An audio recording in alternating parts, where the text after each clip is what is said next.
Hello everyone. Today I am going to start the lecture 6 on the topic of dual form of government in Bengal. इससे पहले हमने अपने 5 lecture complete किया है। अगर आपने वह वीडियोस नहीं देखी है तो आप उन वीडियो को जरूर देखिए। हमने सीरीज वाइज अपने लेक्चर्स बनाए हैं। ओके, तो चलिए शुरू करते हैं। और इस वीडियो में हम देखेंगे कि डुअल फॉर्म ऑफ गवर्नमेंट मतलब कि दो इसमें गवर्नमेंट स्टैब्लिश की गई थी कहाँ पर, बंगाल में, और जो प्रेसिडेंसीज थी, ठीक है, उनमें उनको देखेंगे। तो अब देखते हैं हम फर्स्ट पॉइंट हमारा ग्रांट ऑफ दीवानी। मतलब कि दीवानी को ग्रांट किया गया था किसको, कंपनी को। तो देखते हैं उसको कैसे ग्रांट किया गया था और क्यों किया गया था, ठीक है। When the East India Company won the Battle of Plassey in 1757, देखिए जो कंपनी थी 1757 में उसने एक युद्ध लड़ा था, किससे, प्लासी से, और वो जीत भी गई थी प्लासी से, ठीक है। और एक और युद्ध लड़ा था 1764 में जिसका नाम था बैटल ऑफ बक्सर, बक्सर का युद्ध, ठीक है। ये आप युद्ध सुने ही होंगे जिनको कंपनी की तरफ से लड़ा गया था। ओके, अगर इनको और डीपली जानना है तो आप गूगल से सर्च कर सकते हैं या फिर मैं इनके ऊपर भी वीडियोस बना दूंगा। अगर आपको चाहिए हो तो आप मुझे कमेंट में लिखकर आप बता सकते हैं, ठीक है। Then that it got the supreme authority Diwani of Bengal, Bihar and Orissa. देखिए इसको उसके जब ये दोनों युद्ध जीत चुके थे कंपनी, तो उसके बाद यह एक सुप्रीम अथॉरिटी बन गई थी। कौन, कंपनी, ठीक है। East India company supreme authority बन गई थी और इसको दीवानी ग्रांट कर दी गई थी। किसमें, कौन सी प्रेसिडेंसीज में, बंगाल, बिहार एंड उड़ीसा, तीनों में, ठीक है। तीनों में इनकी दीवानी इनको ग्रांट कर दी गई थी। एक दीवानी का मतलब होता है जो टैक्स कलेक्शन, टैक्स कलेक्ट करती है, ठीक है, रिवेन्यू जो प्रॉपर्टी से रिलेटेड होते हैं, ठीक है। उनको आगे देखेंगे हम। English servant Robert Clive in 1765 the government formed was called dual form of government। 1765 में जो गवर्नमेंट फॉर्म की गई थी, डुअल फॉर्म ऑफ गवर्नमेंट, उसको इंग्लिश सर्वेंट रॉबर्ट क्लाइव के द्वारा इस्टेब्लिश की गई थी, ठीक है।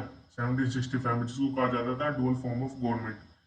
अब इसके रीजन को देखते हैं। Reason for established the dual form of government, इसको किस रीजन से इस्टेब्लिश की गई थी।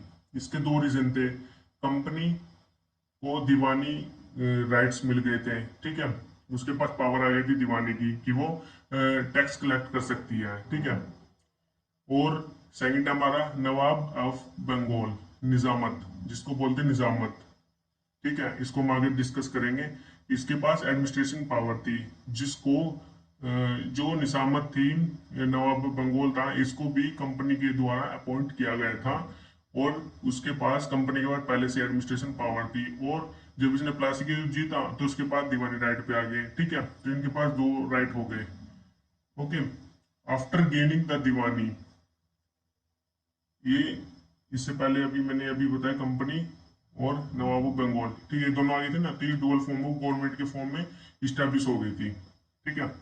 After gaining the Deewani the position of east India company was change completely. जब दीवानी राइट्स कंपनी को मिल गए थे तो फिर इनकी पोजीशन ही बिल्कुल चेंज हो गई थी। किनकी, कंपनी की, इंडिया में कंपनी की जो पोजीशन थी वो बिल्कुल कंप्लीटली चेंज हो गई थी।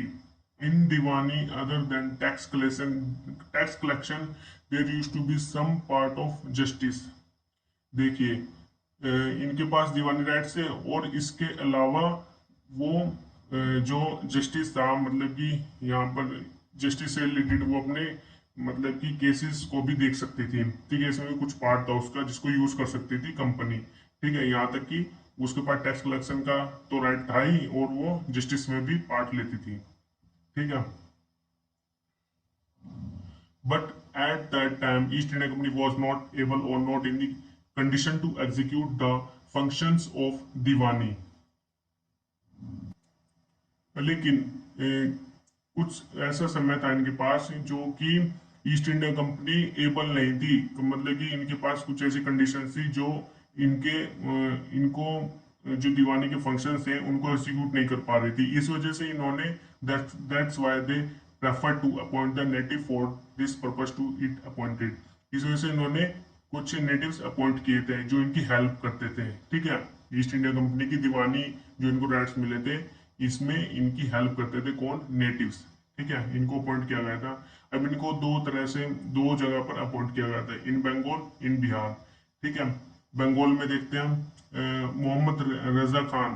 ठीक है, also establish office in Bengal in Murshidabad. Mohammad Raza Khan को अपॉइंट किया गया था बंगाल में, और इसका ऑफिस कहाँ पर था, मुर्शिदाबाद में, बंगाल में। ठीक है, और जो हमारा दूसरा है इन बिहार, राजा शिताब रॉय को अपॉइंट किया गया था पटना में।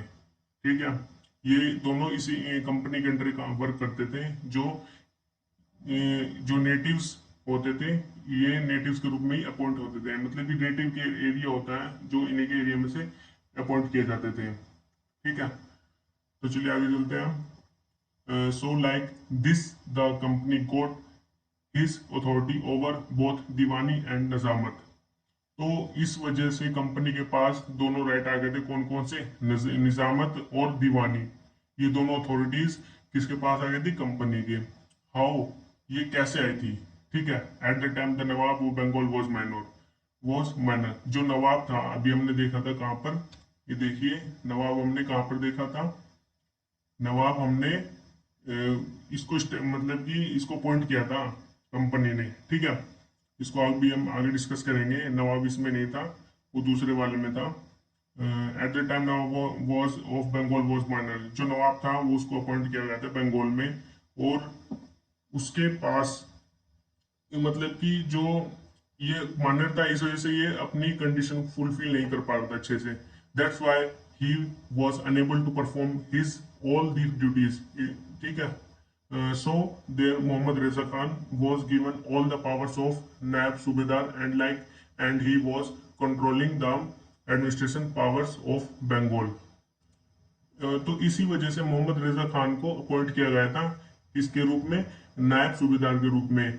ठीक है, and he was control the administration powers of Bengal, और फिर वह एडमिनिस्ट्रेशन को कंट्रोल करता था, उसके पास पावर आ गई थी, एडमिनिस्ट्रेटिव पावर। ठीक है, ये भी हमने देखा था ना यहाँ पर बंगाल, मोहम्मद रजा खान ये कंपनी के द्वारा अपॉइंट किया गया था। ठीक है, और जो यहाँ का राजा था नवाब, नवाब ऑफ बंगाल, वो माइनर था। 18 साल से जो कम उम्र के होते हैं ना, उनको माइनर कहते हैं।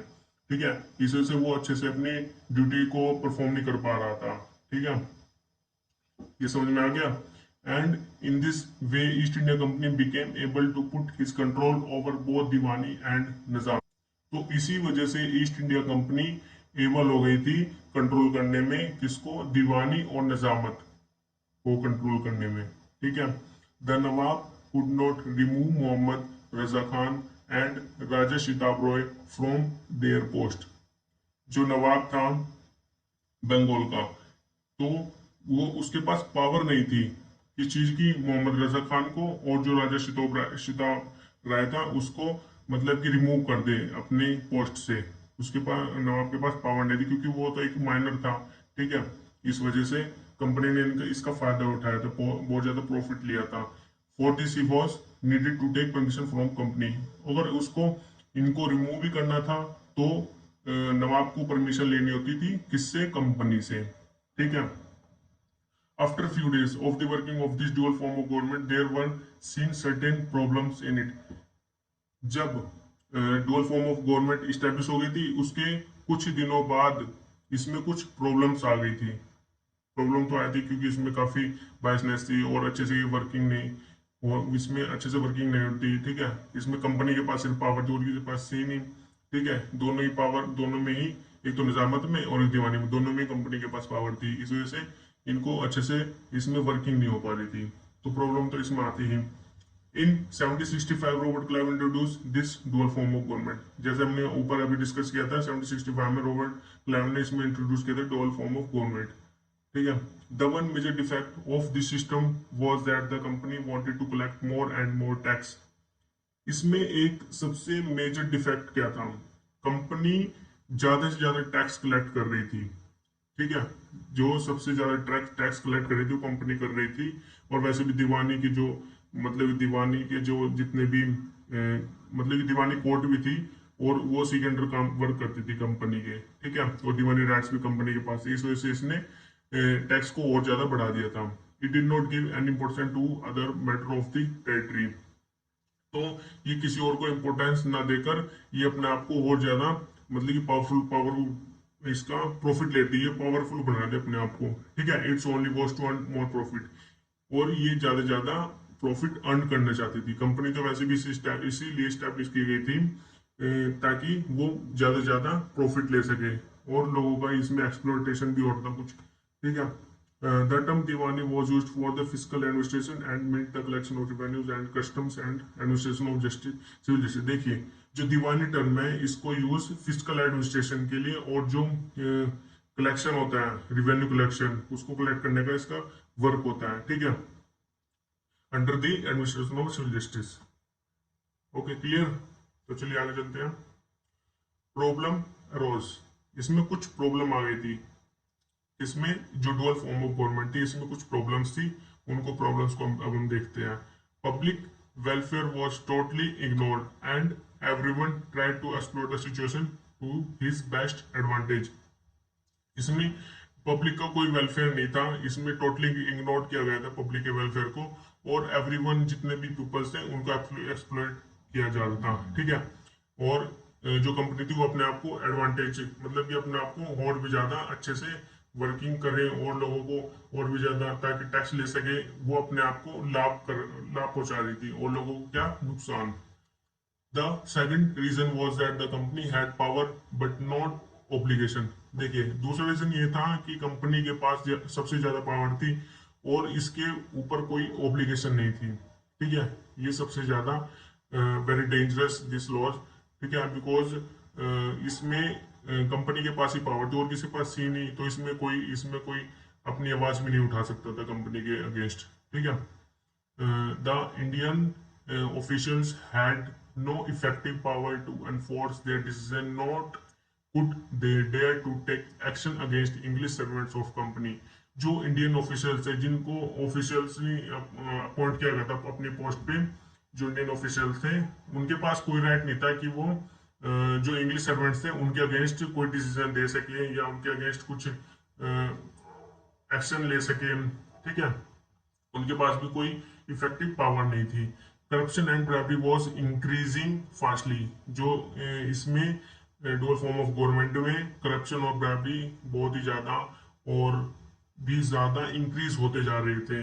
ठीक है, even the natural calamity like famine during 70 made the situation worst, और 70 71 इन बिटवीन दी जो क्रिमिनल सॉरी इसमें जो फैमिली क्राइसिस थी इसमें काफी ज्यादा वर्स्ट होती जा रही थी, काफी ज्यादा सिचुएशन काफी कंट्रोल से बाहर होती जा रही थी। ठीक है, thus the dual system of government introduce in 70 और 70 65 by Robert Clive it did not prove to be a successful venture. इस वजह से जो रॉबर्ट क्लाइव ने 70 65 में गवर्नमेंट इंट्रोड्यूस की थी, dual form of government introduce की थी, ये सक्सेसफुल नहीं रही और ये प्रूव भी हो गया कि सक्सेसफुल नहीं थी। ठीक है, तो आज का हमारा लेक्चर ये यहीं पर कंक्लूड होता है।